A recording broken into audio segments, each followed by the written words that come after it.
बिस्मिल्लाहिर्रहमानिर्रहीम। अस्सलाम वालेकुम नाज़रीन, प्रोग्राम हकीकत क्या है मैं हूँ आपका मेज़बान एहसन हमीद राजा। आप जो हुकूमती पॉलिसीज़ हैं इनसे मुत्तफ़िक हैं? मीन्स जमात इस्लामी इन तमाम तर पॉलिसीज़ से मुत्तफ़िक है? इस वक्त जो हुकूमती पॉलिसियाँ हैं वो हर लिहाज से अगर आप देख लें कोई अवामी मफादात की पॉलिसियाँ नहीं है। सबसे बड़ी चीज़ जो है, जहाँ तक अवाम के हुकूक की बात है, जहाँ तक रियासत की बात है, तो आप देखें अवाम को क्या मिल रहा है इस वक्त। कौमी असम्बली और सेनेट में जिस तरह अपोजिशन के साथ बर्ताव किया जा रहा है, आपका अपोजिशन लीडर उनको भी नाअहल कर दिया गया है।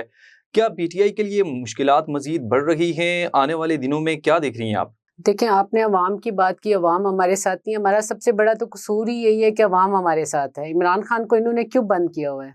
ये डरे हुए हैं, हुकूमत के तमाम लोग जो हैं डरे हुए हैं, इसलिए तो खान साहब को बंद किया हुआ है। कोई आज तक कोई केस साबित नहीं हो सका, सारे झूठे केस, और सबको पता है ये सियासी केस हैं और झूठे केस हैं। और खान साहब अल्हम्दुलिल्लाह नाकरा, हम कसमन कह सकते हैं, हम वो पीटीआई के वर्कर हैं जो कसमन कह सकते हैं कि खान साहब के ऊपर खान साहब 1 रुपए की भी चोरी नहीं कर सकते और ना कोई वो बेईमानी कर सकते हैं। वो शख्स तो इस मुल्क के लिए काम कर रहा था।